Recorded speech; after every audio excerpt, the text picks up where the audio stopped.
বর্ষাকে জুবায়েদ বলছে যে আমাকে বাঁচাও।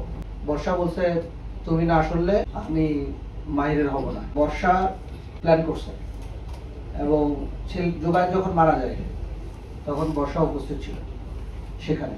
মানে শেষ কথা আমরা যেটা পাইছি তদন্তে, বর্ষাকে জুবায়েদ বলছে যে আমাকে বাঁচাও। এখন পর্যন্ত তদন্তে যতটুকু পাইছে, বর্ষা বলছে তুমি না আসলে আমি মাহিরের হব না, এই টাইপের একটা ইয়া ছিল।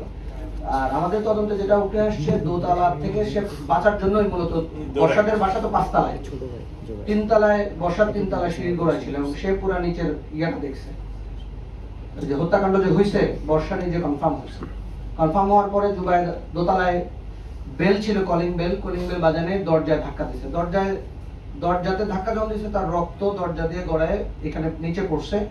আর একটা ইন্টারেস্টিং ইয়ে হলো, দোতলায় যিনি ছিলেন ওনার ওজন অনেক বেশি। আপনারা ইয়া করলে দেখবেন যে উনি অলমোস্ট 150 কেজি ওজনের এক ভদ্রলোক।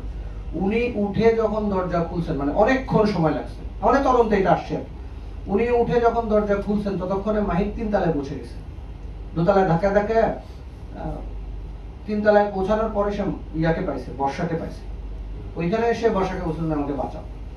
বর্ষা যেহেতু চাইছে যে জুবায়েদ চলে যাক, সে আর কোনো হেল্প করে নাই, বলছে যে তখন ওইখানেই জুবায়েদ পড়ে গেছে।